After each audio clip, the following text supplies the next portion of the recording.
All right, we are back. Maybe, probably. I think so. So, today feels like not my day a little bit. It's been an interesting one.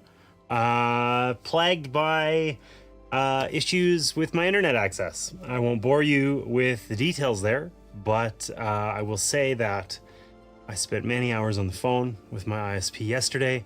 They say nothing's wrong, but clearly there's a problem. Now, I've tried something pretty silly to try and make this work, and a little workaround, like physical workaround, that I think will enable me to stream today and hopefully get my internet issues figured out sometime in the future. So with that, we're just gonna try and start over. I haven't seen any problems with the internet since I made these changes, but it's been all of 5 minutes, so I'm not really sure what to expect. So that said, we're just gonna start over, start fresh, and try and get into episode 2 of our Arydia campaign. So welcome in. I'm James, and this is Opcost Games, and we play board games here. I try and share games with you, hoping that you'll find something you like that you can share with the people that you care about. And today we are continuing our campaign of Arydia, The Paths We Dare Tread. Arydia is an open world exploration game. Maybe not quite open world. It's like a role-playing game, but there's definitely a kind of open world. It's more emphasis on exploration than on, say, dungeon crawling. Okay. So last stream for episode 1, we played through the quick start guide, which is intended to teach you the rules of the game, help you learn how to play, all that sort of stuff. It was fun. We created characters. We did a basic combat. We traveled a little bit around on the world map, generally learned the game.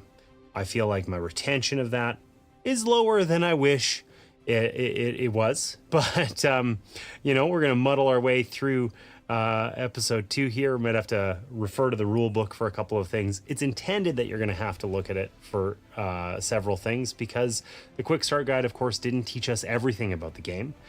For instance, there are jobs in the game, and we are just encountering our first one when stream died previously, and we didn't learn that in the quick start guide. So we're going to have to learn all about them right now. So to get back to where we were at, this is the Arydia kind of setup. We have characters. We're playing as 2 characters here. There are 3 character boards generally, but one we only really use for leveling up. So we have it just in the box right now, save on table space. So we've got Drudar, the clumsy Slin Noodler.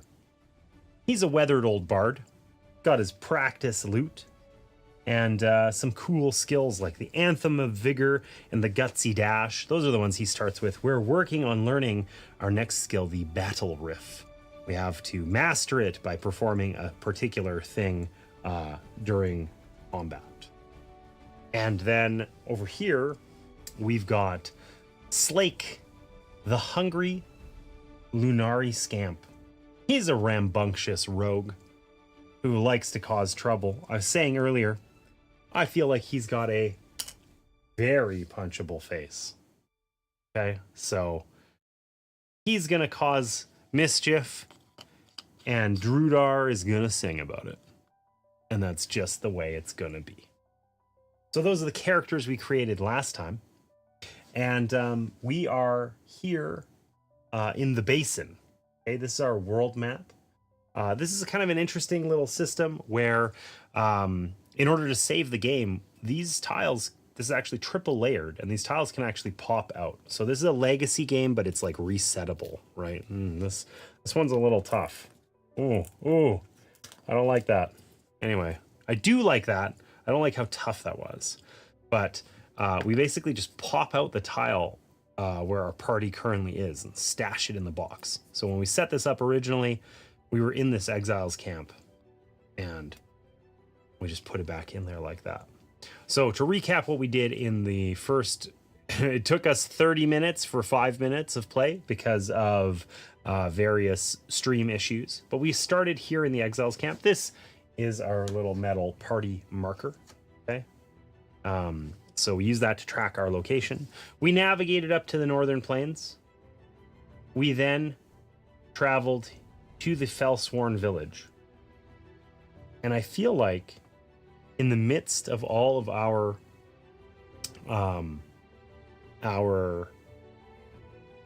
technical issues, we may have forgotten to do a travel card, but you know what? We're just not going to worry about that. That's okay. So here in the Fellsworn village, we can interact with a point of interest. There's town actions we can take, and we can explore the town on Big One. That is the map tile. That's fundamentally how this game works. We have all of these spots on the world map here, and then we can eventually travel and access these other locations. These are like squares with little, like a grid system on them. Okay, so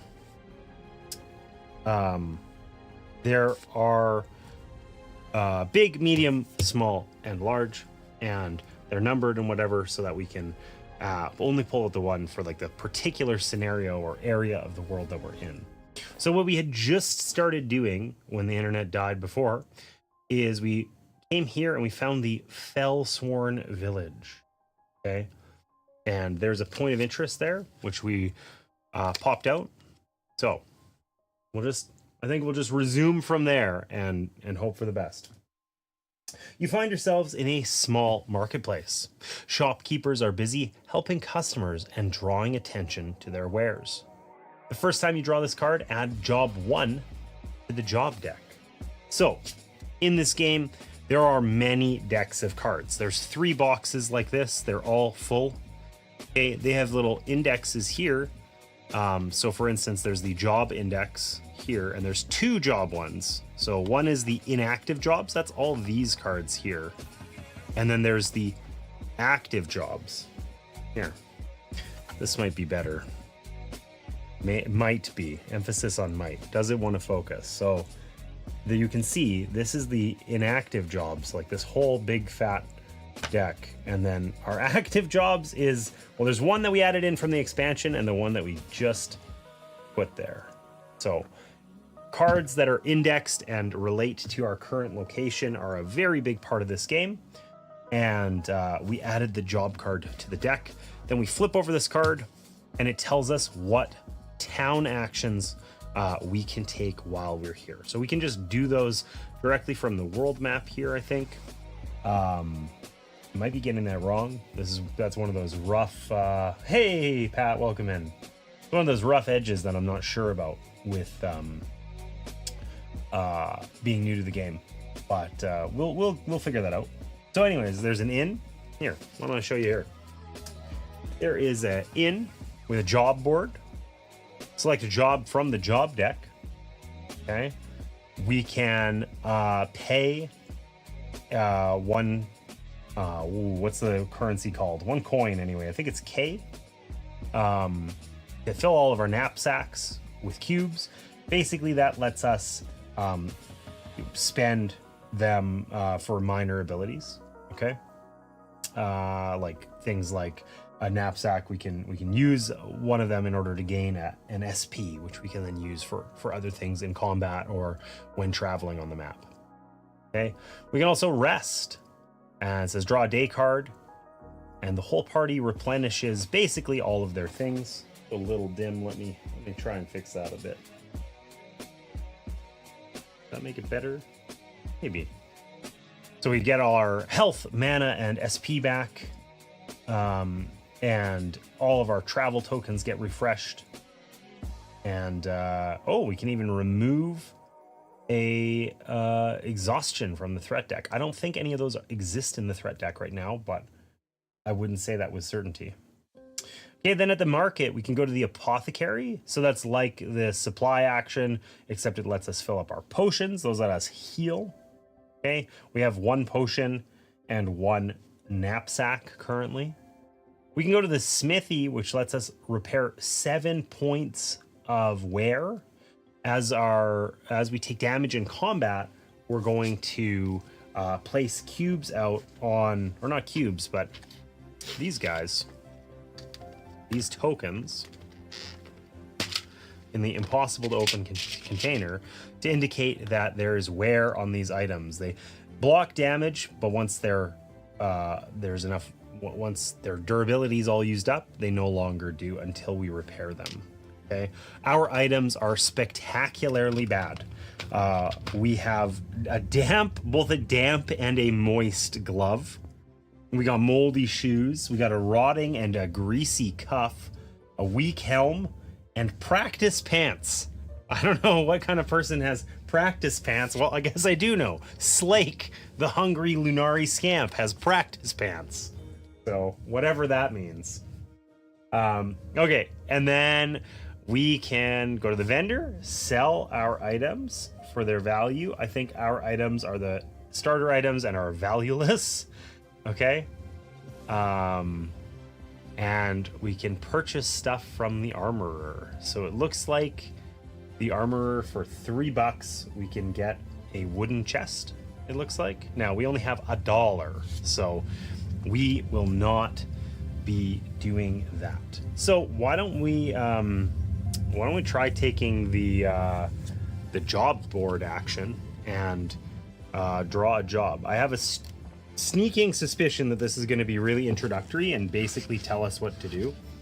But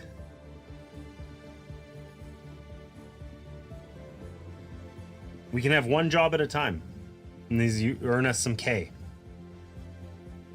Okay, so let's do it. Let's look through the job deck. Now, there's one from the expansion here. I'm not even going to look at that because we're just getting started. We don't want to go, we want to go on job 1, not job 720, which is the other one that got added in there, because I have a strange feeling we'll get our butts kicked. Okay, so let's take a look at this. This job, this further feels like a WoW vibe, I think. World of Warcraft. Gather bird root with a U. My supply of bird root is running low, and I can't make my tea without it. It's not difficult to find. Look for yellow flowers growing out on the sward. I just need you to bring me a basket full, rather. Travel to the sward. While there, you may spend 1 SP to search for bird root. If we then pass a wisdom check, we find the bird root, and we basically just gotta take this back there. And we earn money equal to the K that we place on this card. So we can do it up to 3 times, and then we'll earn 1, 2, or 3 money for having succeeded 1, 2, or 3 times. So a challenge is that we don't know where the heck, the sward is. Sward? I don't know. Anyway, so we're gonna have to figure that out, I guess. Perhaps by talking to people, It feels like there might be NPCs we can speak to and learn some info. And because we didn't do this last time, our lesson learned from last time was write things down. We were told, explicitly what some of these spots on the board were, and I was like, I'll remember that. Not at all. No retention whatsoever. I have no idea where I'm going or what I am doing. So we are going to use a little journal here, and we are going to write down what things we find out, like locations and stuff in here, as a way of remembering what the heck we're doing. We're going to say Arydia, episode 2, date it. And we will, we don't need to track down, we'll end up keeping this job card, this one rather, so we don't need to track that, but we will end up writing down any other tidbits of info that we find. So why don't we check out this bit of of the map. Let's go into town here and see what we find. So we need, it says on here, big one. So that is a single tile that might have other ones adjacent to it. That's in this enormous packet. Okay, now there are some here, like this big 0 tile. This was our scenario from the original one. It's face up because it's cleared. Essentially, we're done with it. There's nothing we can do with it anymore. But in order to prevent spoilers, they're generally stored face down. I really didn't need to put that one back in before taking out the next one. Let's just not do that. This is kind of a little tight. But this one here is big 1. And I wonder if we should put big 0 into the inactive ones or not. That's a problem I'll solve later. I think we're just supposed to put them face up in the active deck. I don't think it matters really, as long as we know where to find them. All right, so a quaint village lies before you. Smoke drifts from chimneys, and you can hear the sounds of merriment coming from the nearby inn. A grizzled guard eyes you warily as you approach. Okay, so things we can see on here. There is an NPC over here. There's a point of interest. Okay, and this takes us back to the hex that we're on. We're kind of like hanging out here. There's also these buildings that we can enter. Okay, so there's small 4, long 2. You know, they kind of broadly match the size of the thing, and it looks oddly like we could take a little ferry here, perhaps down across F2. I'm not sure if that's where we need to get to, but yeah, sometimes there are events and things on here, like this one, for instance, which we basically like have to resolve, but there are none in this case. So what do we want to do? Do we want to just randomly enter one of these buildings? No, of course not. We're going to stroll on over here, and we're going to go to this point of interest and see what that's about. Point of interest 6. All right. You're standing before a small shack. There's a sign painted of a ferry with a man punting. The door here is closed, but it has a small hatch in it. The sign reads, "Knock for service." I don't feel like we need to take a ferry, really. But do we want to knock while we're here? Sure, let's just knock on the door. We flip this over. There's no response. You wait a few moments and don't hear anyone inside. Perhaps they're not home right now. Okay. That was not super useful. We learned nothing.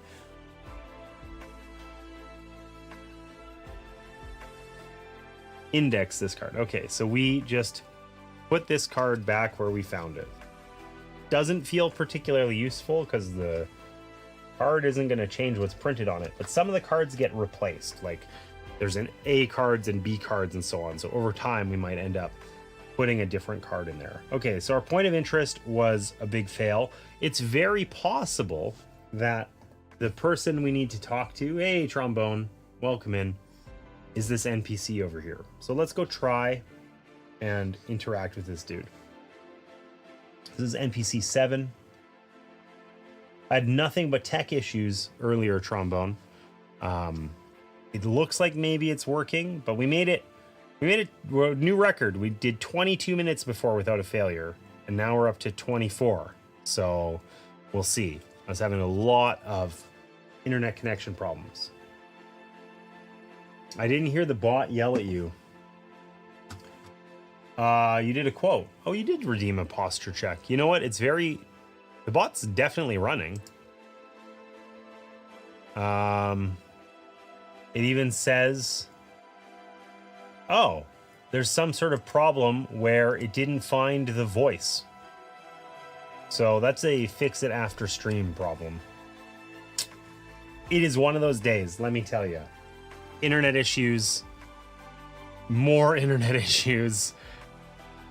Couldn't, like, yeah, that, like, the first time we tried to stream, I just, like, everything was a disaster. I messed everything up. I was confused because I'd been scrambling to just get the frickin' thing to work. So it's just been one of those days. And I guess the bot has decided that the voice model no longer works or isn't available or something, which is odd because I paid for it yesterday. So mysteries abound. But we'll figure that out after stream. In any case, we're going to talk to this guy here, Gray, the warden. This lady, I should say. All right. A bristling guard stands here, hand on hilt. She nods at you knowingly, eyeing your brass pin. Okay, so she knows we're in exile. You there, exiles. I haven't seen your faces around here. Don't bring no trouble, and you won't get none, neither. I don't like having you here, but they said you'd be helpful. I guess we'll see. Let me know if you need directions or if you're looking for work.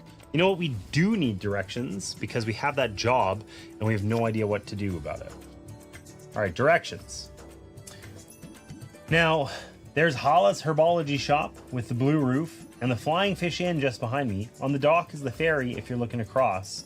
A word of caution, if you take the road west, stay clear of the grasslands. Okay, so grasslands are west of us. Somewhere.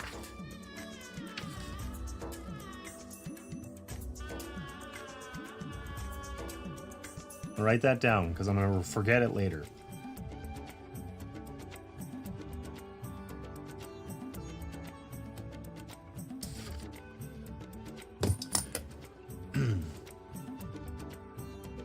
Oh, and then this is like extra things we can like ask about, basically.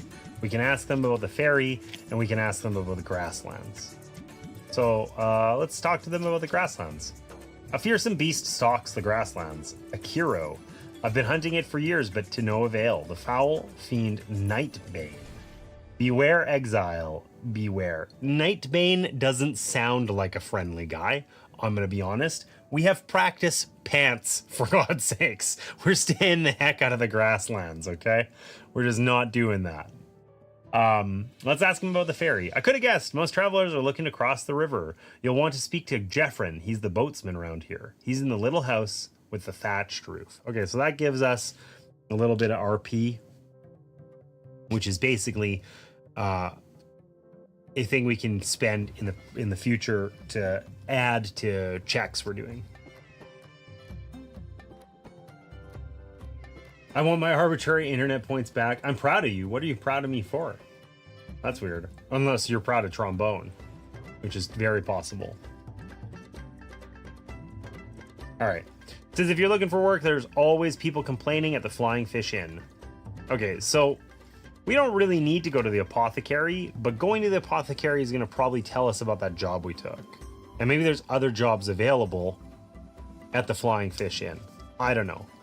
Why don't we go see what the apothecary has to say?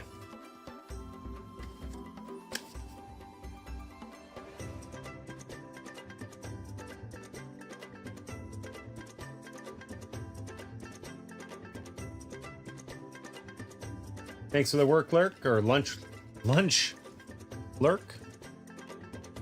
Proud of me for taking notes. Oh my gosh, the bar is low, I guess. Okay, so here's the apothecary's house. And we basically can just talk to her. NPC 11, let's do it.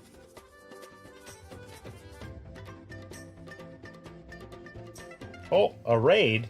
Oh my gosh, Board Game Geek TV. Hello. Hey friends, welcome in. Thanks for that raid. I'm happy you joined me. Let me give you a quick shout out here. I just started my stream back up. I've been having one of those days where it's been plagued with tech issues, just left, right, and center. So this is actually straight up attempt number 2 at getting through Arydia here today. But welcome in. I'm glad you could join us. So I'm James, Opcost Games, and we play board games here. So My goal here is to try and share with you games that I hope you'll find something you like and that you'll share then with people you care about. So today we're taking a look at Arydia. I see that we've got some folks in chat who've played it, of course. This is our episode number 2 of our Arydia campaign. So I'm going to be playing Arydia every Tuesday. And it's just, unfortunately, this particular stream has been plagued with issues. I was having a ton of internet connection issues earlier. We just 30 minutes ago here started over, basically. But we last stream, we kicked it off with playing through the quick start guide where we do character creation and all of that sort of stuff. And then we were continuing our campaign here today. And overall, it worked okay when the internet was working, but it's been a little bit rocky. But we've got 2 characters here, okay? We've got Drudar, the clumsy Slin Noodler. He's a weathered old bard, okay? And we've got Slin, or Slake rather, the hungry Lunari scamp. He's a rambunctious rogue. Our rambunctious rogue here is gonna, you know, cause mischief and generally get into trouble. And our friendly weathered old bard is gonna weave a good tale about it. It's basically The Witcher, the television show, you know? And in any case, those are our 2 characters that we created last time. And we're currently exploring, we're in the basin exploring Fellsworn Village. We just arrived here. We essentially got our first job and are thinking about how to go about getting that one done. We got to go collect some bird root from a place that we have no idea where it is. So this is an open world exploration game largely, and we were just about to chat with this person here when you guys raided in, who I believe is the friendly local apothecary. Let's take a look. This is Hala, the herbologist. Ooh, she's sassy with a nasal voice. A dark-haired halfling stops sweeping and glares at you. Well, I'd ask you to buy something, but I'm out of stock and my shipment of herbs has gone missing. Besides, you look like you might have spent all your money on that outfit. Speaking of which, are you one of those exiles here to help? So bolded text is generally things that we can ask about. Like we can ask her about her herbs or about exiles and helping and so on. That is essentially, I failed to mention, that is the premise of Arydia. We are exiles and we are trying to earn these things, squills.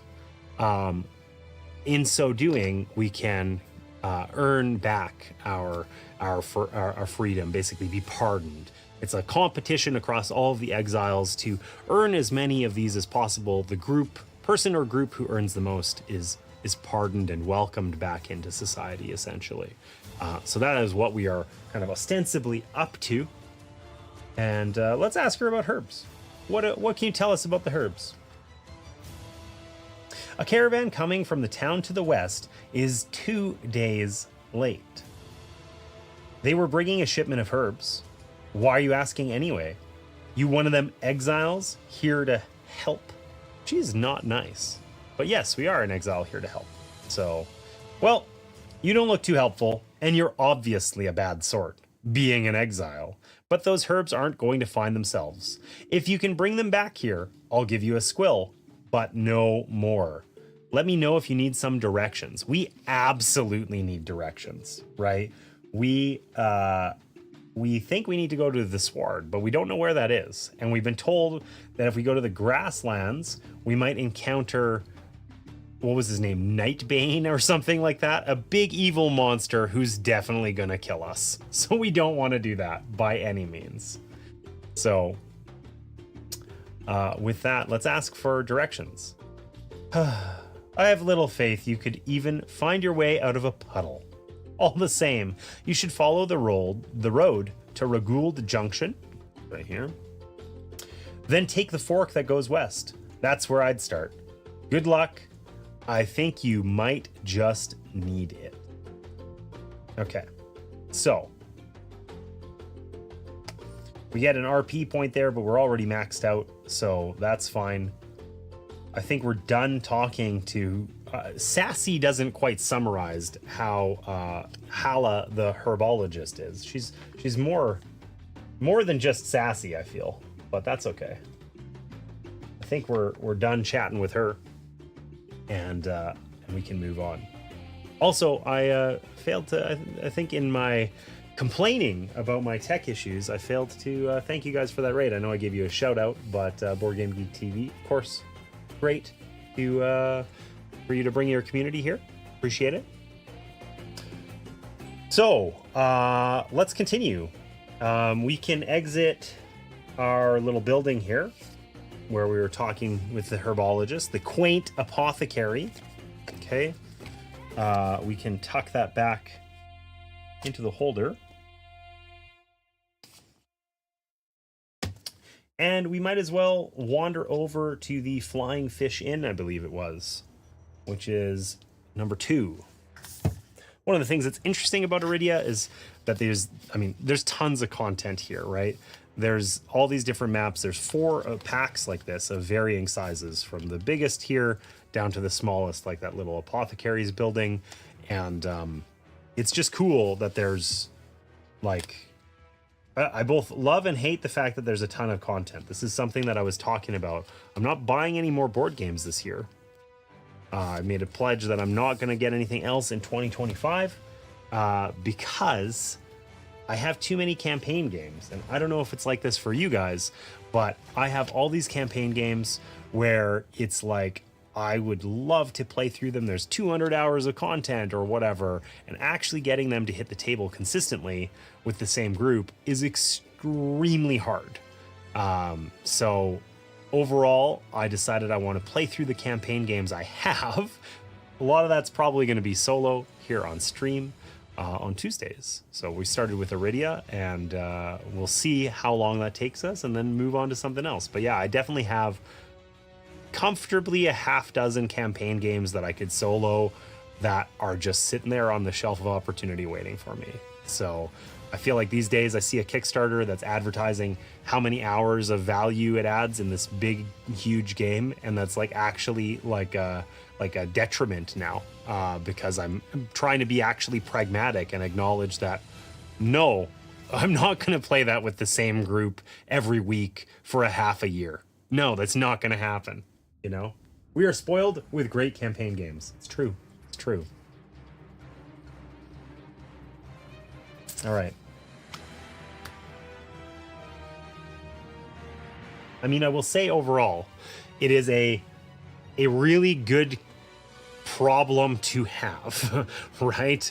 I'm not disappointed that I have campaign games to play, but it is interesting that it's just become a thing where it's like, yeah, at some point I have to be realistic about the fact that I got to get these things to the table. And when I actually want to do that with like, a group of friends or what have you, these days with families and, other obligations, that's hard, right? So I'm really happy that I have that problem. I'm happy that I have, it's like Netflix, right? There's more to watch there than I could ever find time to watch.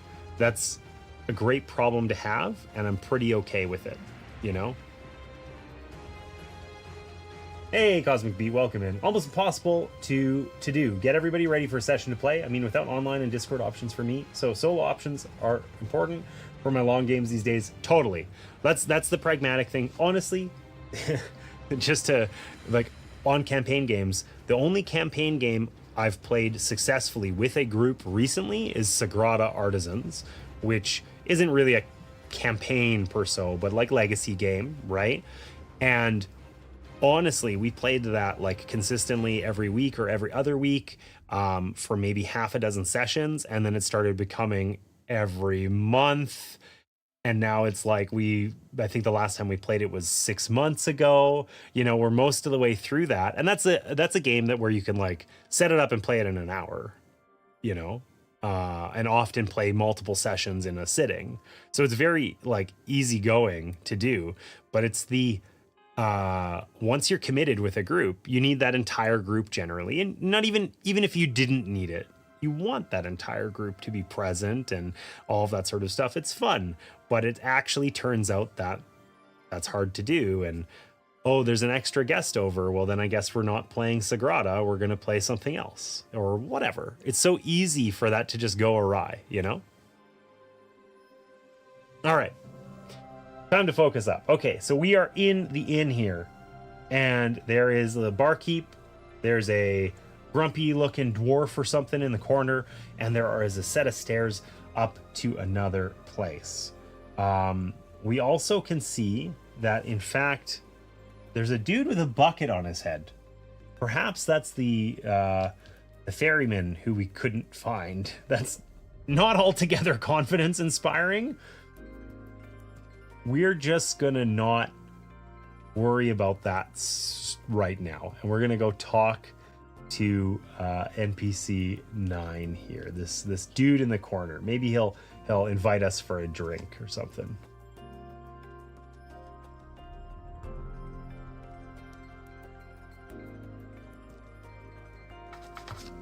All right. We found Gren Fesk, the confident dwarf who drums his finger. A dwarf sits here, nervous eyes flicking across the room. Hey, you there. Have you heard the latest rumors? I'm a veritable bastion of it, or informative information. I could tell you about the horrors of an agricultural nature, or the grief of a brother, if you'd buy me a drink. Ooh, that's a little scummy. That's a little scummy. Okay, listen, we have a job and we are poor. Okay, we have a single coin to our name. Are we going to spend it buying a random guy a drink on the promise of hearing a rumor of an agricultural nature? I'm going to go with no. I think we're going to keep our money and see. We can always come back. I could be convinced, but I feel like that, I don't know. I'm not into that right now. Okay. Something that's interesting is, are we supposed to leave these out once we've explored them? I thought we put them away because, like, how do we get here? We just walk out? Surely we do. Anyway, whatever. Let's go talk to the barkeep. NPC 8. What's he gonna tell us? Oh, did I put that other card? No, never mind. All right. Darley, the innkeep. I almost had a cat named Darla, but I didn't. A man with greasy black hair and a bright blue petticoat is here, tending the bar. Welcome to the Flying Fish. I'm Darley, the proprietor. I'm terribly sorry, but because of a little trouble, I'm unable to offer you a room. If there's anything else you need, just ask. Tell me about the trouble, Darley. Truth be told, I've got a bit of a tricky situation. Upstairs, there's an unwanted guest, but I've had some trouble removing her. I'm just waiting for someone to swing by from the guild, see if this squill might persuade them to help. Surely we can, we're from the guild, right? I might have guessed you were with the guild. If you were to remove my unwanted guest, I'd be happy to pay you with a squill. They're in the guest room on the second floor. Okay, so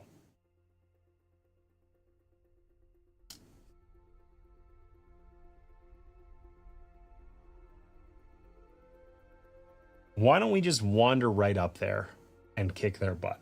What could go wrong? We've got, listen. We've got a practice loot. Thanks for that follow. Appreciate you. I don't know why that Twitch symbol is there. I got to remember to figure that out. Weird overlay problem. But listen, we got both a moist and a damp glove, and also practice pants. Surely we are primed and ready for combat. What could possibly go wrong? Let's have a little look-see here. Let's go up to the room and see what we find. Gonna leave that out in case we need to speak to him further. Don't think so. I think we'll probably have to swap that card out, but that's fine.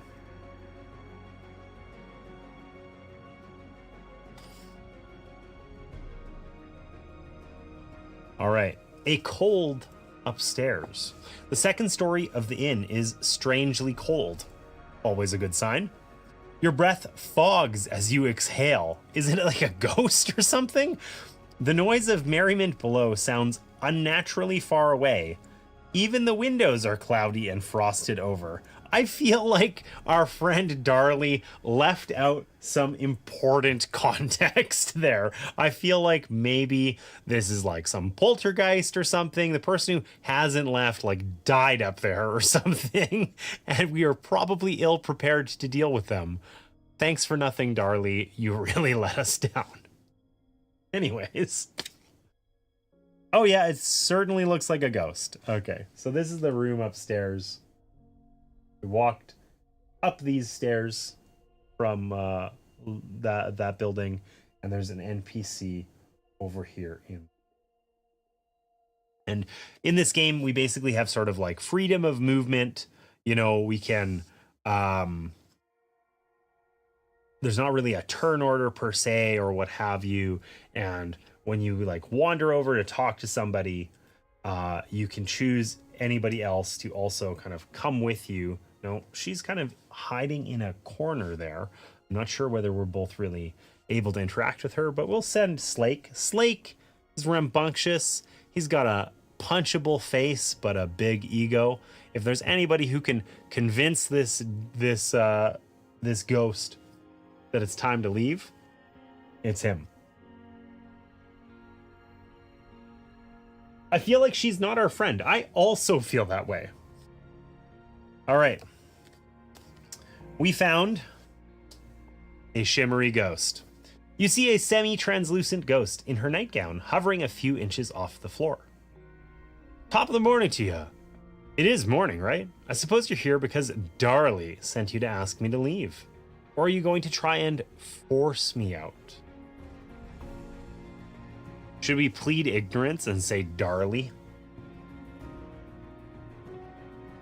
Let's feign ignorance here and pretend, and we'll just ask her who Darley. Who's Darley? What are you talking about? Ah, the proprietor here at the Flying Fish. He's been begging me to leave every day for weeks, but I'm not ready to go just yet. Well, why aren't you? Why? Could you please leave? Pretty please?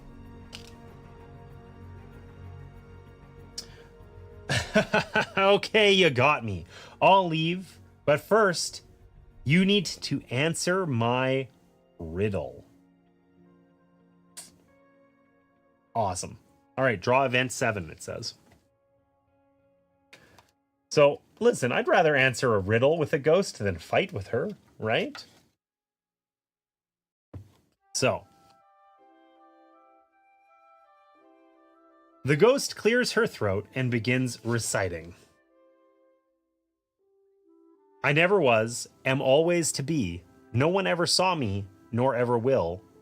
And yet I am the confidence of all. The ghost looks at you, waiting for your answer. I never was, am always to be. No one ever saw me, nor ever will. And yet I am the confidence of all. With your practice pants and everything, I don't know that you could win. Appreciate that, Martina. Thank you. I don't have a good... I suck at riddles, to be clear. And the confidence of all. That's weird.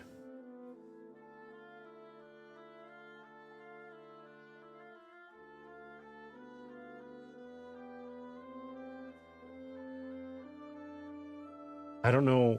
I was hoping chat would have some. I mean, somebody who hasn't just played the game and yoinked the answer. Well, surely there's like Cosmic Beat or Allison. We need Allison in here. That's what we need. Where's Allison when we need her? Exactly. That's what I'm saying, right? Not here. But I feel like riddles are always like, you know, whatever. It's going to be something like some, you know, clever, it's tomorrow or something like that, right? I never was, am always to be. No one ever saw me, nor ever will, and yet I'm saying it's tomorrow. Was your answer tomorrow, the future, or a synonym? Correct! Ha! We did it! We did it! All right. Tomorrow, the one thing a ghost can never have again. The ghost sighs. Well, there's no point staying here anymore. With that, she vanishes along with the cold mists. Rad. Okay. So we did it. Also, I couldn't help but read the if we had failed. Oh, you're not quite as smart as you look. Telling somebody tongue-in-cheek they're smarter than they look is my favorite, like, backhanded compliment type of thing. Anyways, so anyhow, awesome. So we banish this card, and it's out of here. We'll never encounter it again, and we replace this room with the B version of it, and we gain key 6.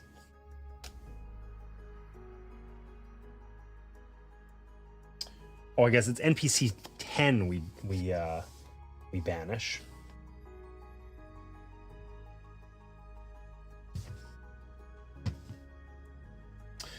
And let's find the version of this room that's not so darn cold, you know?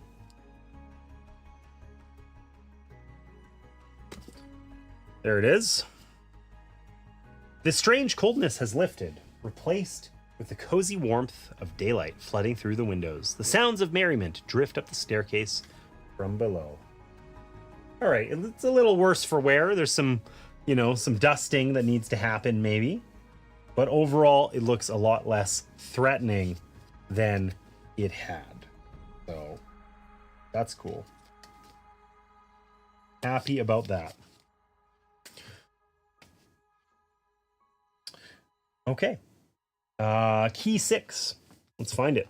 I will say, this game definitely has like a good bit of bookkeeping. There are lots of bits and bobs and things to pick up. It's a room key. It's a very literal key. So apparently this game was made for you. Not only did I solve the riddle, but had I failed, it would have been my favorite offensive thing to say. Yep. Made for me. All right. The room key from the Flying Fish Inn in Felsworn Village. It belonged to the unwelcome ghost guest. Keep this card in the party inventory until you find a card with the exact text Darley the Innkeep. Okay, so basically we've got this key. We do have 2 other keys. These ones are kind of a little tricky for the solo game because they're, strictly speaking, supposed to be hidden from the other players here. But those are kind of a weird exception. This one is more like a typical key where it's for our group, and when we encounter this particular person or phrase or whatever, something happens. So in this case, we're going to literally return the room key to our friend Darley, prove that we've removed the cold, evil ghost. Maybe she wasn't evil. All she really wanted to do was tell us a riddle. Like, that's not so bad, you know? Anyways, we'll just set that over there with Darley for now, because we'll go do that in just a little bit here. And we get to add a new travel card to the deck. Travel 13. We're not going to spoil it by reading it. We're just going to put it in there, and we'll get it eventually. And then this card here likewise gets banished. So cards that are banished just go behind a little divider here in each of these cases. You can kind of keep them loosely sorted in that way. And then that's part of Arydia. One of the cool things about it is it's a green legacy game. So it's like fully resettable.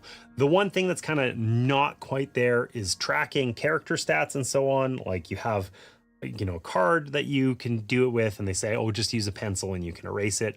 That sort of works, but not really.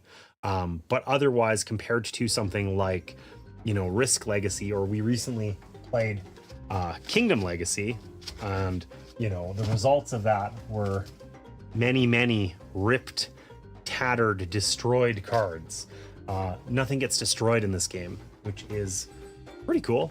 I like that. Big fan of, and also I think that just that premise really probably informed some of the way that we do like some of the character tracking here, where all of these are little like cardboard chits that we put in that we can place in and we can remove them and all that sort of stuff. And that really also just helps with saving the state of the game and all of those sorts of things. So it really came together in a nice cohesive way that I appreciate. All right. So I think we finished up with that card, and now we're just here in this not so scary room, just a little dusty. So we're down the stairs, and let's go talk to Darley and tell him all about how we saved his inn from the riddle telling poltergeist cold lady. Anyways, go talk to Darley, and then we draw event 347.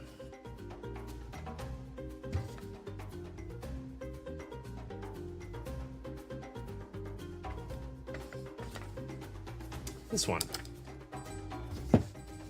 All right, what do we got here? You hand the room key to the innkeep. It's done then? Our unwelcome guest has left. Thank you so much for your help. Gone Ghost is what this one's called. The innkeep shakes your hand, thanking you over and over. In addition to this squill, I've got a little something for you as a thank you from the Flying Fish Inn. He hands you a knapsack and a small wooden coin. Okay. So, okay, we gain a couple of things here. It says gain DOS 1 from the dossier. We haven't opened that yet. And then we replace him with B. We get rid of key 6. And we keep this card as a squill. So it's interestingly, it says 2 because it counts as 1 squill. I don't know the significance of that, but whatever. We'll keep it as a squill. So let's get rid of key 6. We'll do that first. And then I got to go digging in the box here for the dossier. So one of the advantages this time, we unboxed this game on stream last time, and there was stuff everywhere.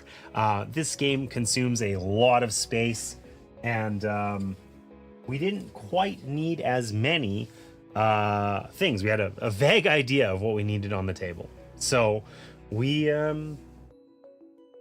well, I gotta go over there. 1 second here.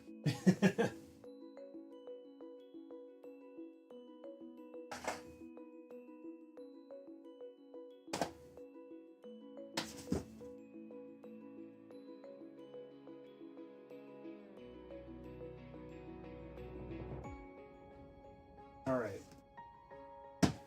The dossier thing here was at the bottom of the box. It is literally the first thing that goes in when you put the game away.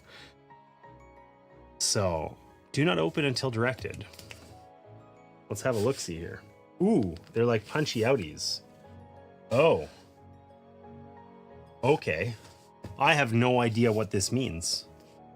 But I can tell you that there is DOS 1.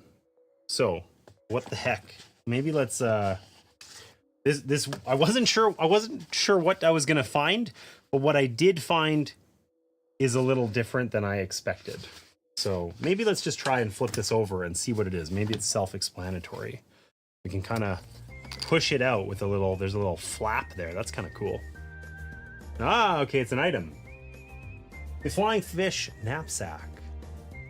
Okay, yeah. So like this has like a little flappy do, and that's I guess part of that green legacy. This is like resettable, but these are like secret items or whatever's. Tiles, those look oddly like world map tiles, perhaps. So we got the flying fish knapsack. Now, I feel like we don't have a great place for this. Is it any different than our old knapsack? I don't think it is. But that's okay. We'll figure that out in a second.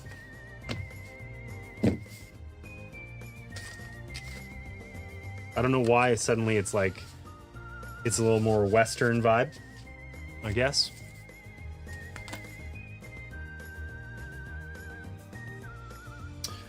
Okay, we also need to get NPC 8.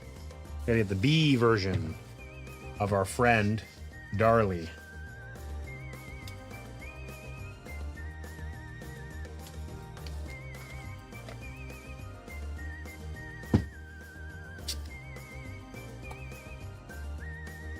All right. And we keep this card as a squill. So I'm going to put this in just with our party stuff as a squill. Done. All right.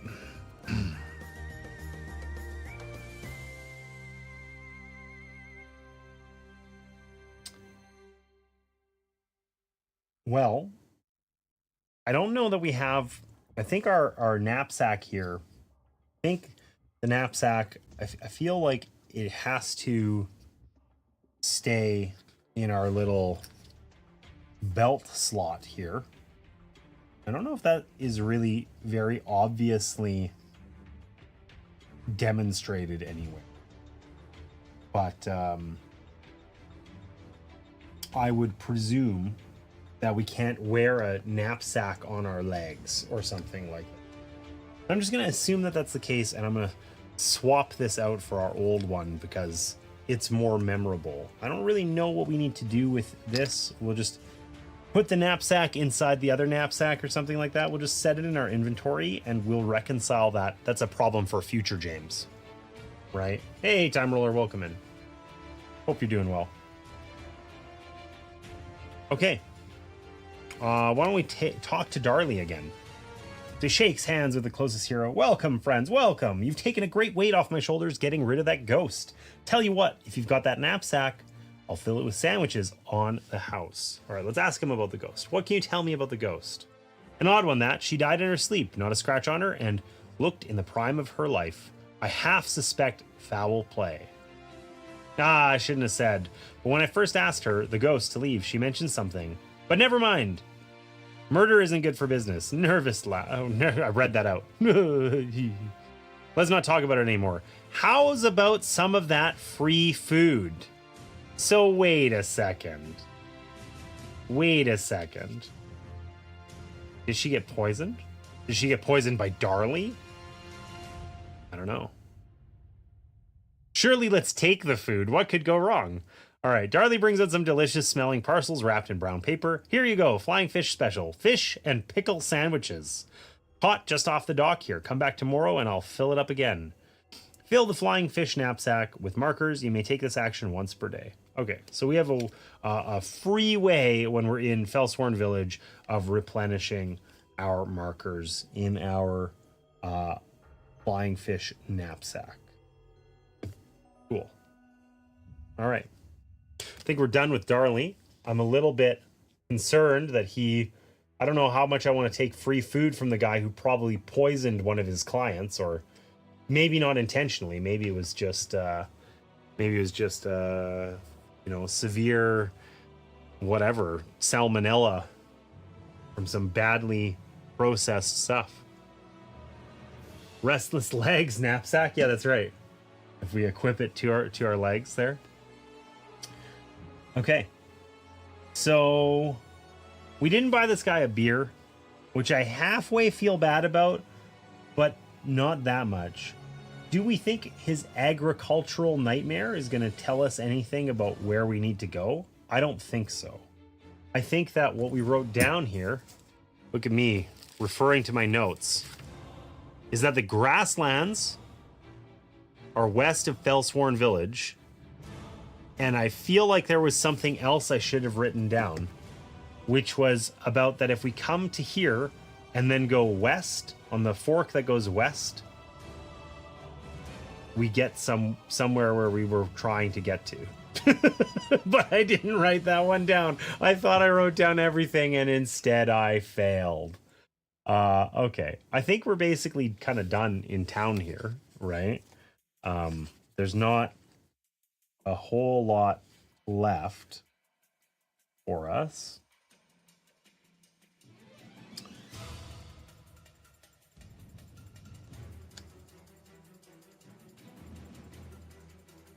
All right, we're gonna tuck this away. Tuck this away too. We didn't talk to this guy.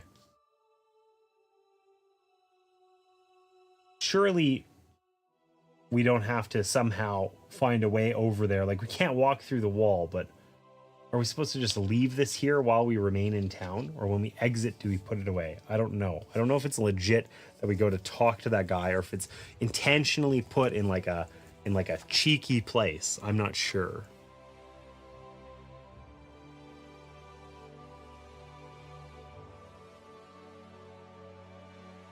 I don't know whether that's worth looking up or I should just make a decision about it.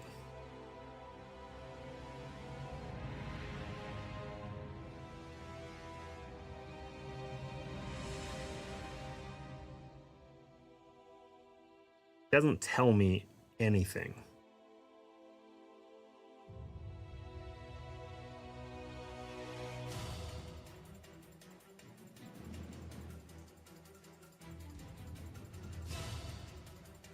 All right, I think we can go talk to that dude.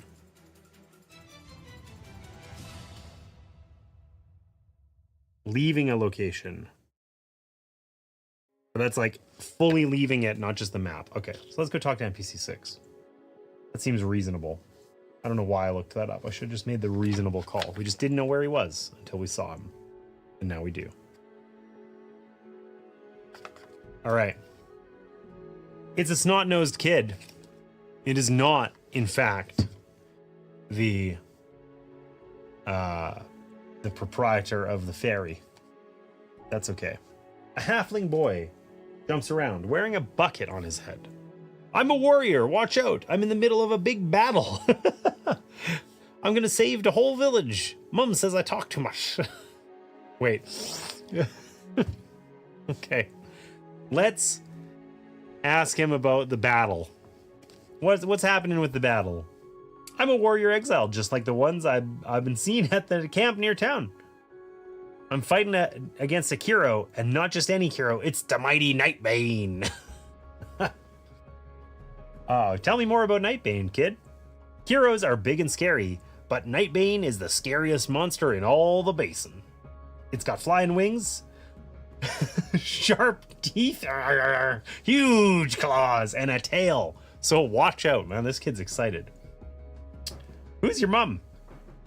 Mom runs the herbology shop. It's boring in there and smells like plants. Blech. But she says I can't tell strangers about nothing. Not even my hidden treasure. Oh, of course you can tell us. What hidden treasure? Surely you can tell. We're trustworthy. We're stand-up guys. We didn't further the... Oh, whatever. I won't say that. Anyways. We're nice people. Tell us about the treasure. The boy looks at you, considering. All right, so we have to basically convince him with charisma. Okay? So, we got to do like a check here, you know? And let's make sure we get it right, because it has been a minute since we did one. So.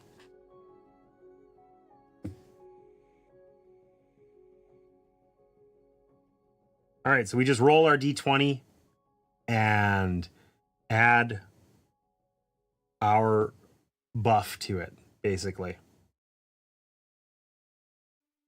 So that's it. So, charisma check of 5. Our friend Slake with the punchable face is going to try and convince him because he has +1. We got to roll 4 or higher. I'm fully expecting a 2. We got an 18. All right, 19 charisma on our charisma 5 check. So we succeeded at this check. Well, what if you tell me your name? We wouldn't be strangers anymore. What's your name? My name's Slake. What's yours? Good to meet you, Slake. Now we're friends. I can show you. Follow me. All right.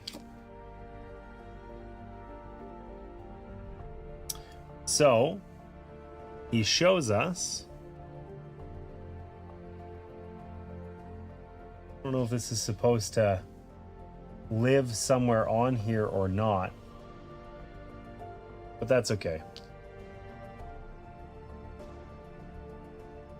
I found this old chest. Mum told me to throw it away, but since I can't have it, I'm giving it to you. Place this card on big 1. In the bottom left, covering the little shed. Oh, okay. I see. It's like this. It does fit on here. It just was non-obvious because, you know, spatial things are hard. All right. So we have never found any treasure, but we just did. So I have no idea how it works. Let's figure it out.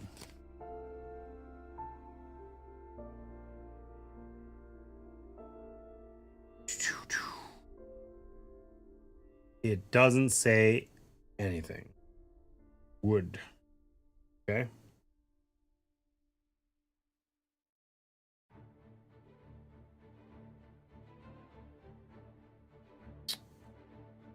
Well, that's interesting. I don't know what we do with this exactly. I thought, you know, perhaps treasure would be one of the things in the rule book, but it isn't. And maybe it's like a chest or something. Chests. There we go. It's not treasure, it's a treasure chest. All right, chests. There's pathless and path chests. This is a pathless chest. One total item is drawn randomly from the corresponding pathless chest. One exile gains the item. Okay. So there is a pathless chest that is wood. That must exist somewhere in the box. So once again, I must... Or wait, is treasure one of these? Is it one of the types of cards that's in here? I don't think so. What do we got? NPC, travel, reference, points of interest, the foe deck, keys, days, events, jobs, threats, and party. So no, I think this is a separate thing. Let me go straight to eBay. Got that treasure. Or for that treasure. Yeah, totally.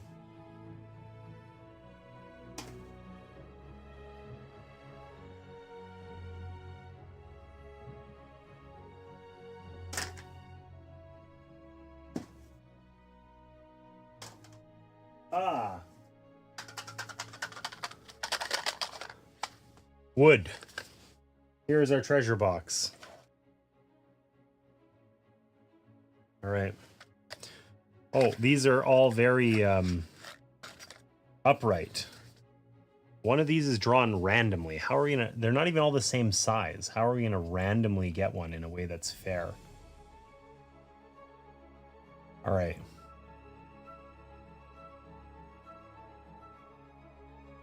I have a left and a right hand. I'm gonna roll this. If it's higher than... If it's like 11 or higher, I'll use right. If it's lower than that, I'll use... Okay, 20. I wasted my natural 20. So right hand, we'll use these items. We'll hide all these other ones in here. Not gonna look at them. Said randomly, so trying to be good. reducing the number that's in here. We'll do the same thing. 15, so right hand again. We'll get rid of these ones. And I think I just have 2. No, I have 3, but they're all the same size. I will just pick one randomly, keep it easy. We'll pick this one. What did we find? A buckled cuff. Okay, that's not very exciting, but we could replace our existing cuffs. The rotting and or greasy cuff. Or it goes in the same little slot as our moist or damp glove. Now, on principle, I promised Cosmic Feet that I would wear this moist glove. So I'm just going to keep those, and we're going to replace one of our cuffs here. The significance here is that this one's basically kind of twice as good, right? So it's 2 rather than 1. It's like an actual piece of gear that, you know, a person might wear, not something we whipped up with some like moss and, you know, twigs, green twigs that we could, you know, wrap around or something. I don't know if we can sell this or not. Probably.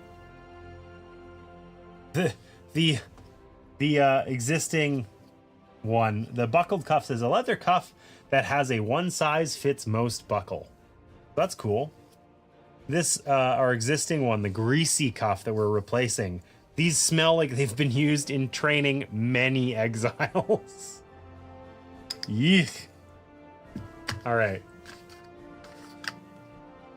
We did it. We found some treasure. There are boxes like this for each like character archetype that are hiding in the box there. So that's interesting. So kind of cool. Nice. We got some treasure out of the deal. And then I think when we leave this location, we banish this card, which was an event. All right. We did it. So we found the snot-nosed kid. We convinced him that we were a good guy.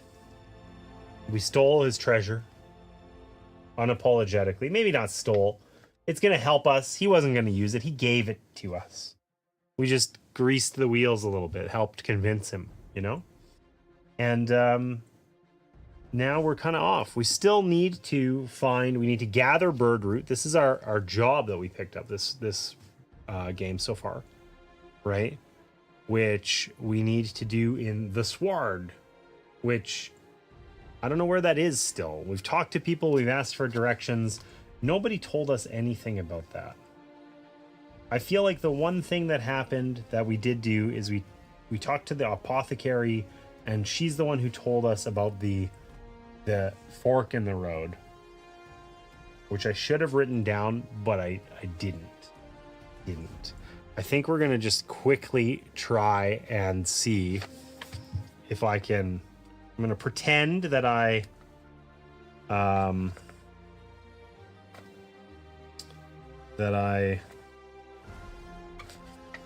went to that location.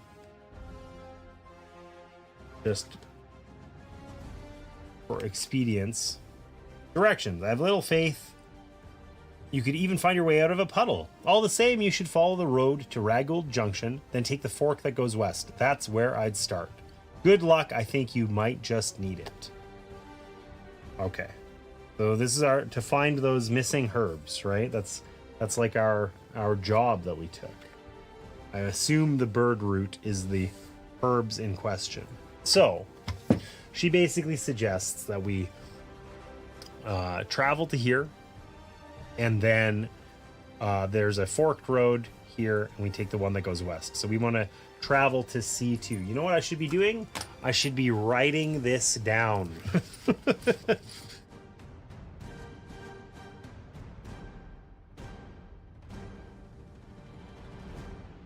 All right. Timey is playing SETI again today. Well, when are you starting, Time Roller? Because I want to see it and I have to wrap up a little early today. Today's a funky day. I mean, normally we would have got 2 extra hours of Arydia in, but honestly, I think that we might actually just kind of call it quits here. I kind of have to wrap up by about 3 o'clock. That is 30 minutes from now, but we don't really like,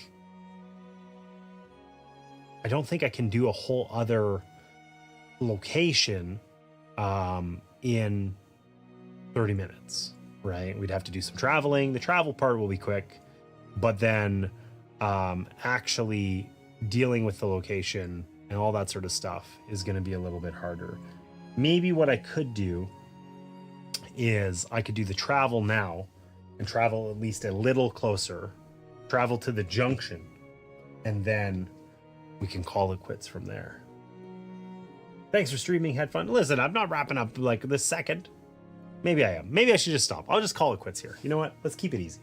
Keep it easy.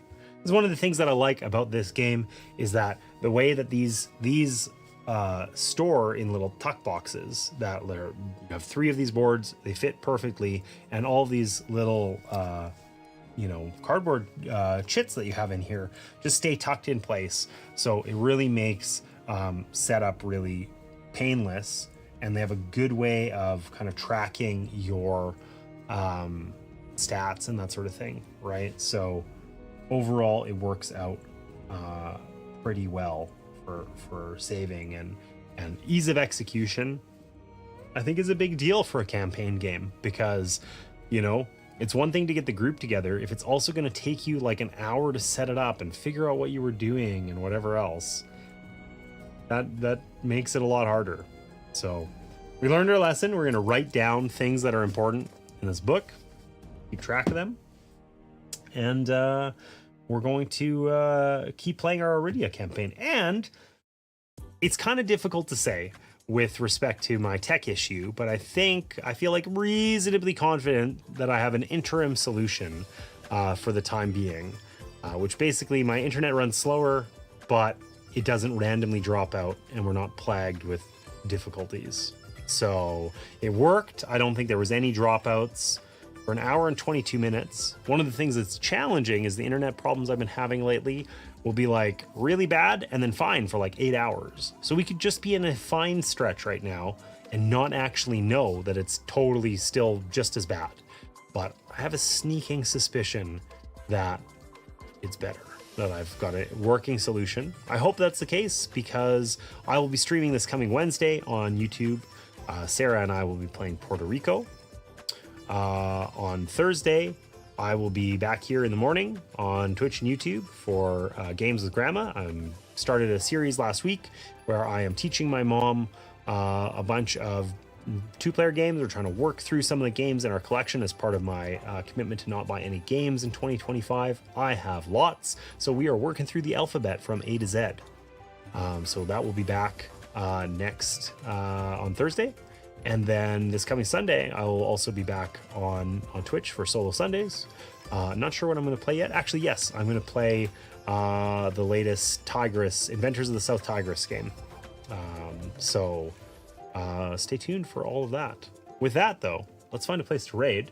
I think it's too early to raid Timey, unless I misunderstood. I don't know that he's started yet. I cannot use that mouse. That is for the wrong computer. Let's see who else is doing fun stuff. Oh no, Time Roller's literally streaming. He has been streaming for 14 minutes. So Time Roller is a good friend of the channel here. He's often in chat. Fellow board game streamer, obviously. He's playing SETI. For this is not just the first time he's played it. I missed his first stream. It sounds like this is the second or third. So I'm curious to see how that goes. So we're just gonna end here and raid into Time Roller. I'll set that up now. And thanks so much for being with me here today. And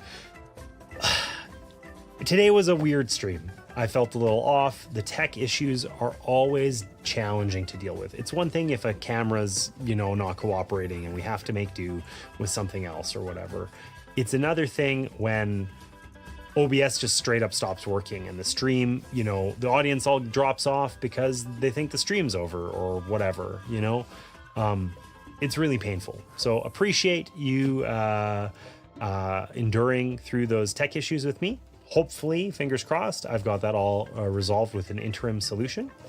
And I'm looking forward to seeing you guys tomorrow evening over on YouTube for Puerto Rico. And yeah, I think that's about it. Thanks so much for that raid earlier, Board Game Geek TV. Appreciate that. And enjoy games with Time Roller. And I hope that in your personal life, you find a little bit more time to work a little less and play some more board games. We'll see you next time.